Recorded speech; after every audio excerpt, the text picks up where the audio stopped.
Good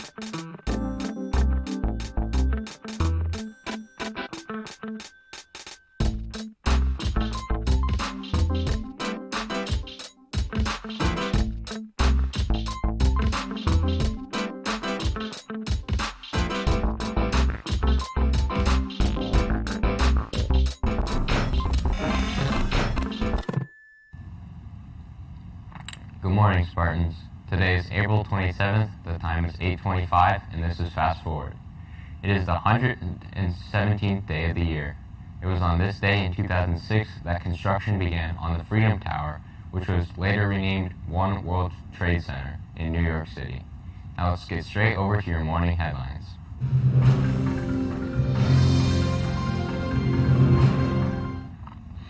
Topping your headlines this morning, could you have already had COVID? A tragic accident on I-275 involving a St. Petersburg man and President Biden's biggest speech of his presidency. Researchers have been studying varieties of side effects from the coronavirus vaccines. The study claims side effects are more common in those who already had COVID. They also seem to worsen the more exposed you had been. Although this could be different for everyone. 8% of people who had fewer reactions were previously infected, while only 2% reported fever without having it. A 77-year-old St. Petersburg man lost his life after losing control on I-275. The driver hit two concrete light posts and a traffic sign before flying through his window onto the road. Unfortunately, he was not wearing a seatbelt and sadly died on the scene. Highway patrols say that the loss of control was unknown and will not reveal names due to the Marsy's Law. Remember to drive safe and always wear a seatbelt.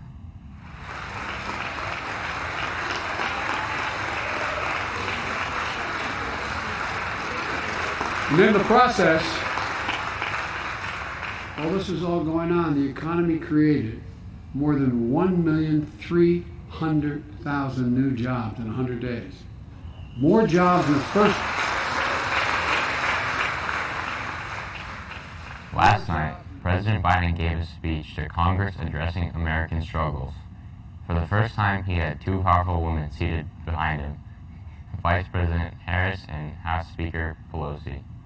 Because of COVID, only 200 people were allowed to attend instead of the regular 1,600. Biden acknowledged both ladies with Madame. This was the first time a president said those words on the podium. Many are saying it's about time. This being the first of many is a great way to start. Now we set sail and go international with Sean.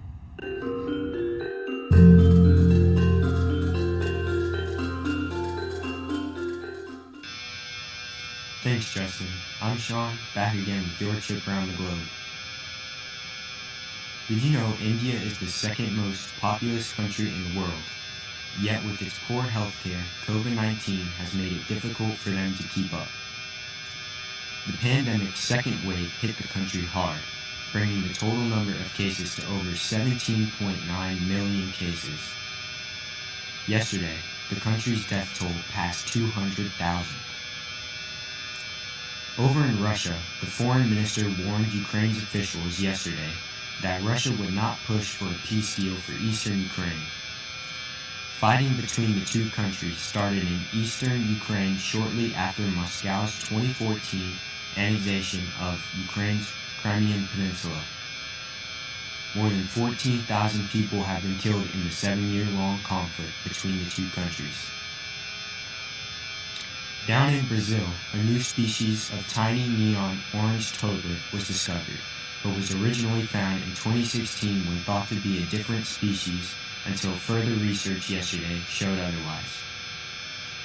This toad lives in the mountains and is just under an inch in size. While this species may be poisonous, it has a minimal threat to humans. Justin, how do you feel about the new toadlets? Thanks, Sean. I wish I could take one home with me. Yesterday, in LA, all evacuation orders were lifted after a 650-acre brush fire in Castaic. As of 1 a.m., the forward progress of the flames were stopped with 25% containment. There were at least 120 firefighters on the scene working to extinguish the flames. No injuries have been reported. Now it's time to say aloha to Preston, a man who has a pulse on the campus. He's standing by with today's Spartan News. Thank you, Justin. You also have a great pulse on campus. Progress reports are coming out soon. Are your grades ready? Students, there is a new survey posted on the campus webpage. The survey is different for all grade levels, but it was made to help students prepare for the future, whether that be for college or high school. Take the survey as soon as possible. They will be calling you down to the computer lab if you haven't done so. So be sure to get it done so you don't have to be taken out of class. With AP exams next week, the year is coming to an end fast. With many seniors leaving when they finish AP exams, it's important they have all the info for graduation and important dates involving seniors. Make sure you write these dates down. Today is the second day of the biology pizza party. All biology students who want to participate in the pizza party will be allowed to celebrate and study for the biology EOC, which is required for graduation. The party will take place from 3 to 4:30 today, so have fun. With the added expense of a turf field and bathrooms near the field, the school is in need of more money. With needing more money, the school will be offering advertisements to help get the word out for your business. And also they will be doing engraved bricks where you can engrave a message for people to remember you. All C-Wing classrooms have been moved out for the start of the construction. The classes have been moved out into empty classrooms and portables that have been popping up since spring break. Today we are lucky that we are still able to be in our classroom and be able to script. Coming up next is Rob with our Flying Sport News.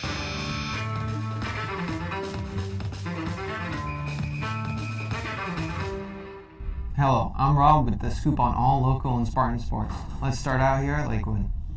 The track team is meeting up this weekend on Saturday, looking to get a head start on a victory. The meet will be held at Cypress Creek High, and the team is looking to perform for the second week in a row again. The Lightning are quick to clinch the playoffs, which they achieved after the recent 7 win over the Blackhawks. Now they have the ability to defend their title. Their goal is now to get optimal seeding. To do this, they need to reel in the rest of the division, with them currently sitting at third. They are 3 points behind the first place Hurricanes and 1 point behind the Panthers, who are 2 games ahead. They will have from now until the 10th of May, in which they play their last regular season game against the Panthers, to get home ice through the playoffs. On Monday, NFL star Rob Gronkowski returned to his alma mater, the University of Arizona, to attempt to break a world record. How? By catching a football dropped from a helicopter 600 feet above the ground. Let's watch to see if he makes it. Gronkowski, who was serving as an honorary coach alongside former New England Patriots teammate Ted Bruschi, is the ASU Wildcats game Saturday. Donned a jersey bearing his old university number 48 to make this Guinness World Record breaking catch. Now moving on to the NFL. The NFL draft has been looming since the Super Bowl and it's finally time. Today at 8, the first round of the draft will be held in Cleveland. In today's draft, we will most likely see many shocks, but probably not any in the first 2 picks. The Jaguars hold the first overall and have not made it any secret that Trevor Lawrence out of Clemson is the man they want.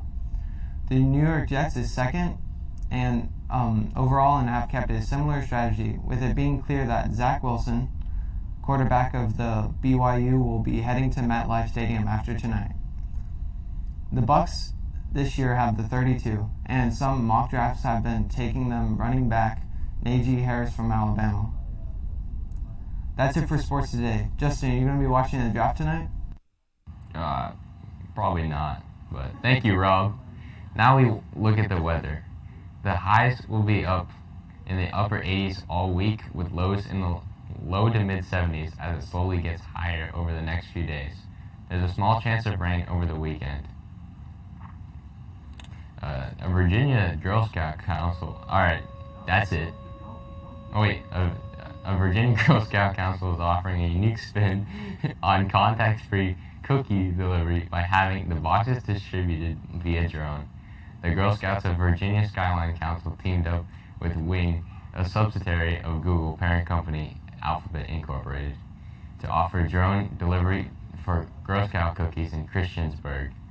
The company said that it's committed to delivering at least 3,000 boxes of cookies. Once again, the Girl Scouts proved much better than my Boy Scout troop. That's all the time we have for today's show.